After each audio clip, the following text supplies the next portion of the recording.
Saraswati group of education में मैं परिभाग्यश्री आप सभी का हार्दिक स्वागत करती हूँ। कक्षा 9 पद्य 20 और आज का जो हमारा विषयांक है वे है धरती की शान। यह पद्य आज हमें पढ़ना है और जिसके कवि है पंडित भरत व्यास। आप लोगों को यह विषयांक का नाम सुनकर आपको ऐसा लगा अरे हमने तो यह काव्य पढ़ लिया।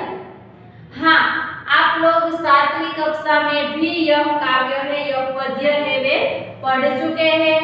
यही काव्य है, यही पद्य कक्षा 7 में भी आता था। तो आज फिर से यह पद्य को दोहराना है, जिसके बारे में आज हमें अभ्यास करना है। तो सबसे पहले हम भरत व्यास जी के बारे में परिचय ले लेते हैं। पंडित भरत व्यास जी हिंदी साहित्य जगत के जाने माने गीतकार रहे हैं। आपका जन्म राजस्थान के चुरू नामक गांव में हुआ था। आपने कई गीत काव्यों की रचना की है। आपकी गीत रचनाओं हिंदी फिल्मों में भी ली गई है।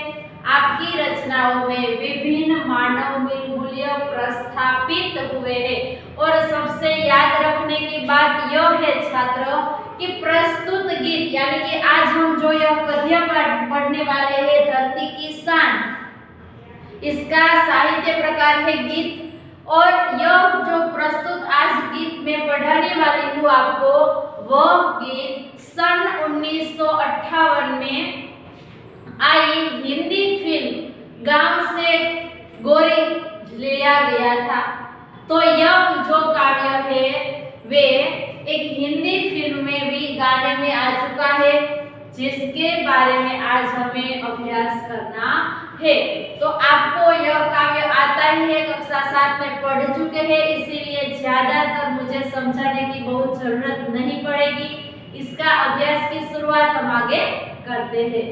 तो छात्रों अब हम इस पद्य की शुरुआत करते हैं। जो पद्य है वे हिंदी फिल्म गांव की गोरी से लिया गया है और जिसके कवि है पंडित भरत व्यास। तो पहली पंक्ति में कहते हैं धरती की शान तू भारत की संतान, तेरी मुट्ठियों में बंद तूफान है रे मनुष्य तू बड़ा महान है। क्या कहते? धरती की शान तू भारत की संतान। तो किसे कहते हैं? धरती की शान। शान यानी कि गौरव। धरती की शान भारत की संतान। धरती की शान तो भारत की संतान, तेरी मुट्ठियों में बंद तूफान है रे मनुष्य तो बड़ा महान है। बहुत ही बढ़िया यहाँ पे पंक्ति ली गई है कि हे भारत माता की संतान, तू इस धरती का गौरव है। यहाँ पर अर्थ होता है शान। शान का मतलब होता है गौरव, प्रतिष्ठा। तो हे भारत की संतान, तू इस धरती का गौरव है। और इसके बाद कहा है तेरी मुट्ठियों में बंद तूफान है रे मनुष्य तू बड़ा महान है। यानी कि तू तूफान को भी अपनी मुट्ठियों में बंद करने की शक्ति रखता है। किसी भी प्रकार की मुश्किल वक्त आए, कोई भी ऐसा तूफान आ जाए, तो इस तूफान को तुम अपनी मुट्ठियों में कैद करने की शक्ति रखता है। और उसके बाद बोलते हैं मनुष्य तू बड़ा महान है, कि हे मनुष्य तू सचमुच बहुत महान है, बहुत ही शक्तिशाली है।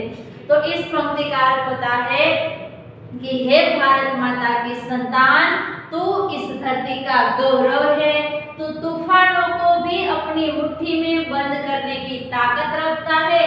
हे मनुष्य तू सचमुच महान है, सचमुच शक्तिशाली है। एक पंक्ति गा के आपको सुनाती हूँ।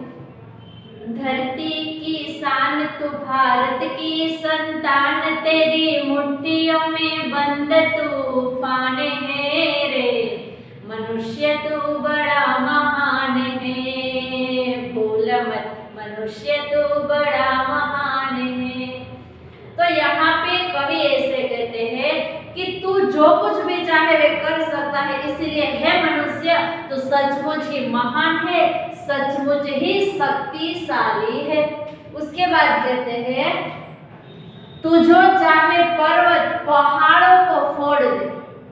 पहाड़ को फोड़ देना, ये क्या अर्थ हो गया? तो इसके आधार पर कहते हैं कि हे मनुष्य, तू अगर चाहे तो पर्वत को भी तू फोड़ सकता है, और उसके बाद तू जो चाहे नदियों के मुख को भी मोड़ दे।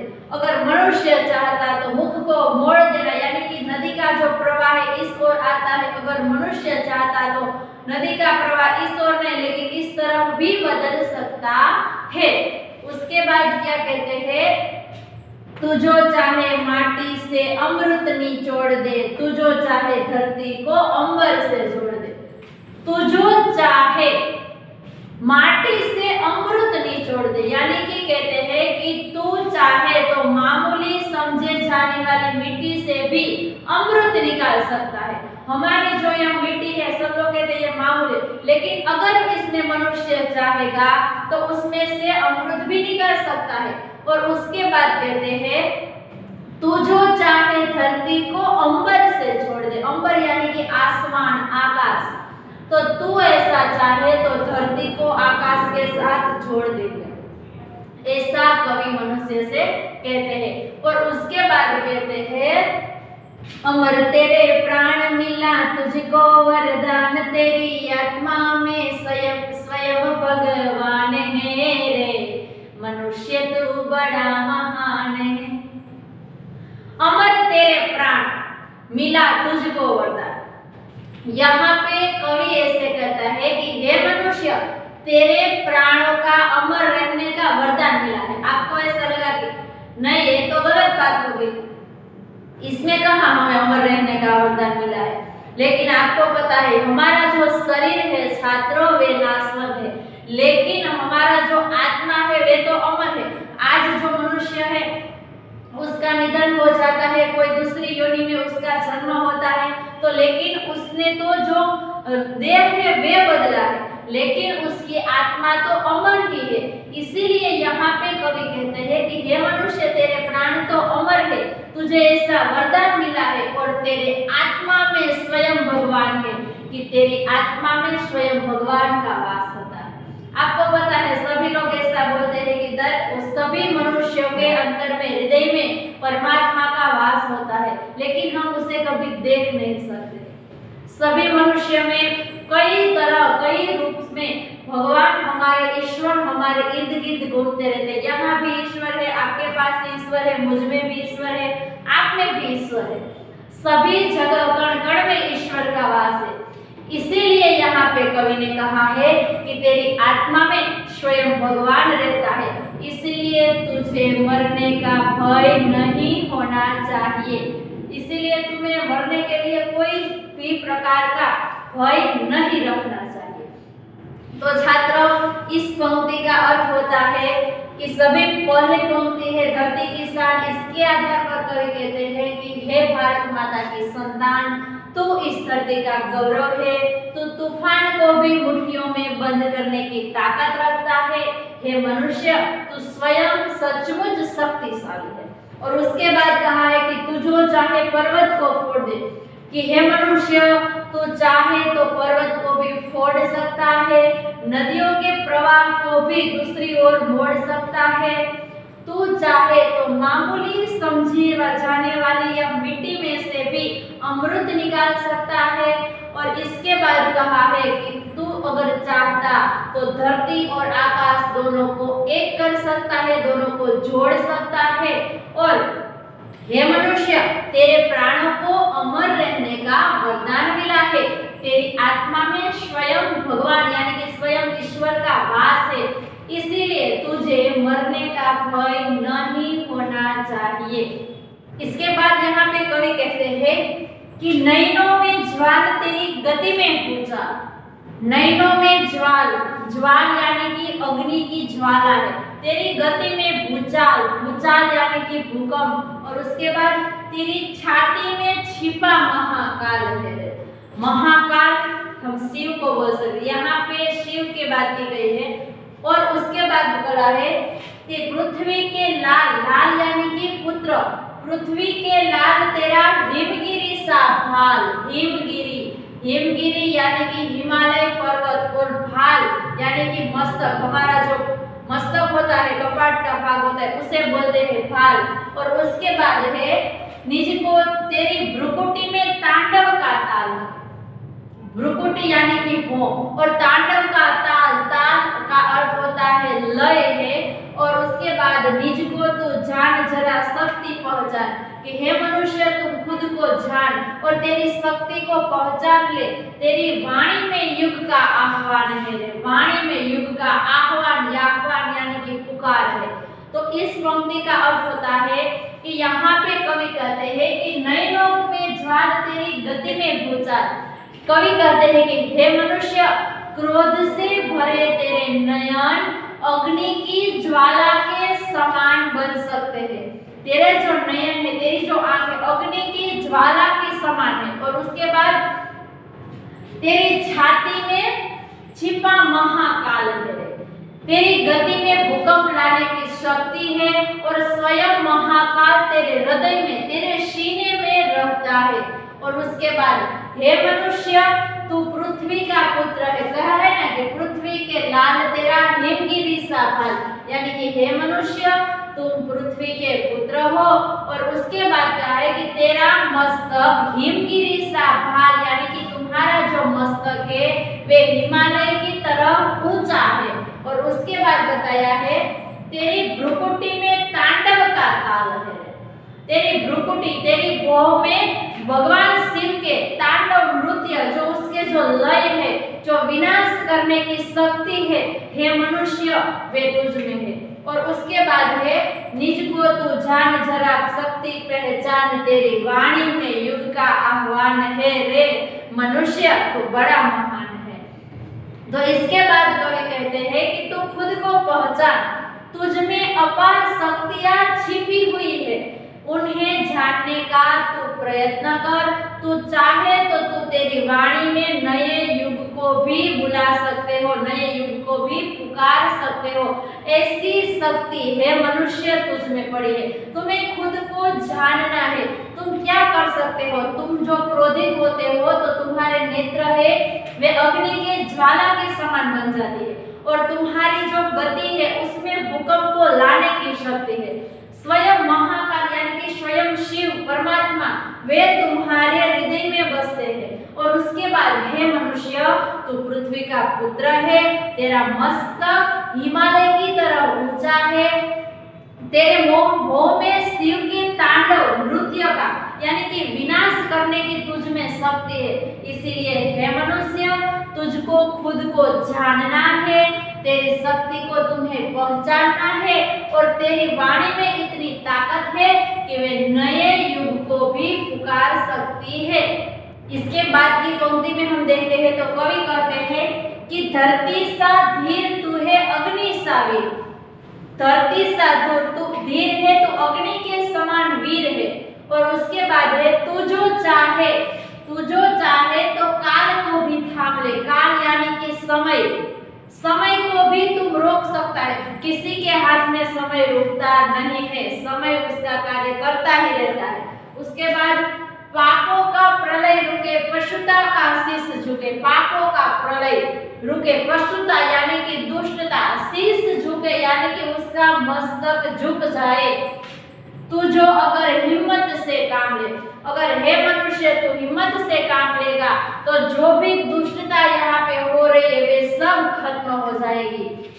उसके बाद गुरु सा मतिमान पवन सा तू गतिमान, तेरी नभ से भी ऊंची उड़ान है रे मनुष्य तू बड़ा महान है। गुरु सा मतिमान यानी कि गुरु सा मतिमान, बहुत ही बुद्धिशाली गुरु वे कौन थे? बृहस्पति। उसके प्रमाण तेरी बुद्धि इतनी ताकतवर है। और उसके बाद पवन सा तू गतिमान, जिस प्रकार पवन का झोंका आता है बहुत तेजी से, उसी प्रकार तेरी गति भी ऐसी ही है। और ऐसी इसके बाद तेरी नभ से भी ऊंची उड़ान है। नभ यानी कि आकाश, आसमान से भी ज्यादा तेरी उड़ान है, जिसके कारण तुम किसी भी मंजिल को प्राप्त कर ही सकते हो। तो इस पंक्ति का भावार्थ होता है कि हे मनुष्य तुझ में धरती के समान, धरती सा धीर, धीर यानी कि धीरज, धरती के समान धीरज है। तू है अग्नि सा वीर, यानी कि तेरे में धरती के समान जो धीरज की शक्ति है, इसी तरह तुझ में अग्नि के समान जला देने की भी शक्ति है। तुम्हें धीरज तो है, लेकिन उसके साथ साथ तुम्हें अग्नि के समान जला देने की भी तुम ताकत रखते हो। इसके बाद कहा है, तू जो चाहे तो काल को भी थाम ले। काल समय, यानी कि मनुष्य अगर तू ठान ले, तू मन में निश्चय कर ले, तो काल को भी आगे बढ़ने से रोक सकता है। उसके बाद, पापों का प्रलय रुके, पशुता का शीश झुके। पापों का प्रलय रुके, यानी कि आज धरती पर पाप बढ़ गए हैं, बहुत ही तरह अत्याचार हो रहे हैं, भ्रष्टाचार, पाप, तो ये सब बढ़ रहे। तो आज ये जो पाप बढ़ रहा है, और उसके बाद जो तुम चाहे तो उसे भी रोक सकते हो। ये जो पाप बढ़ रहा है, चारों ओर अत्याचार फैले हुए हैं, इसको भी तुम रोक सकते हो।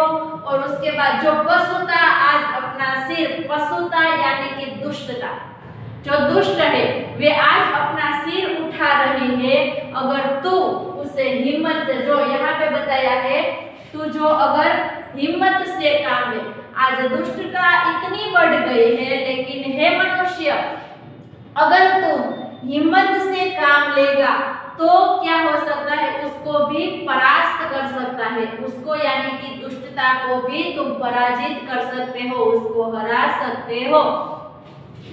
इसके बाद है, गुरु सा मतिमान पवन सा गतु गतिमान, तेरी नभ से भी ऊंची उड़ान है।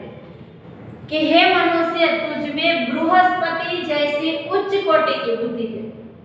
बृहस्पति है, वे बहुत ही ज्ञानी है, तो इस ऐसी बुद्धि है मनुष्य तुझ में है, बहुत ही तुम ज्ञानी हो, और तू वक्त के समान गति रखने वाला हो। जिस प्रकार पवन का झोंका आता है, ऐसा गतिमान है, इसके साथ साथ तुम भी इसी तरह गतिमान हो। इसीलिए तुम्हें आकाश जैसे ही चाहे वैसे उड़ान भर सकता है। तुम जिस प्रकार आकाश में उड़ान भरना चाहो, वैसी उड़ान हे मनुष्य तुम भर सकते हो।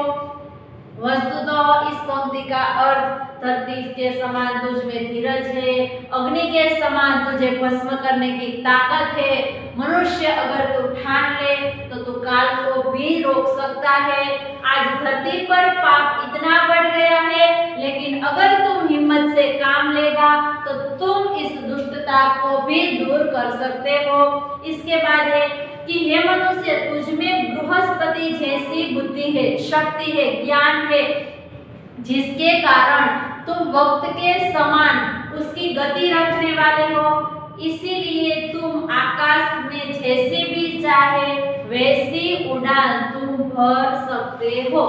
तो बहुत ही संक्षिप्त में उसके बारे में आपको फिर से दोहरा देती हूँ कि यह काव्य है जिसके कवि है पंडित भरत व्यास, जो गांव की गोरी से लिया गया एक गीत है। और इसके अतिरिक्त हमें यह पढ़ना है कि इस गीत में मनुष्य की महत्ता को दिखाते हुए मनुष्य को सबसे ज्यादा बुद्धिमान बताया है। मनुष्य ने अपनी बुद्धि और कठोर परिश्रम के बल थल और नल में तमाम उपलब्धियां अर्जित की है। मनुष्य ने अपनी शक्ति से प्रकृति को बहुत सीमा तक अपने अनुकूल ढालने में सफल हुआ है।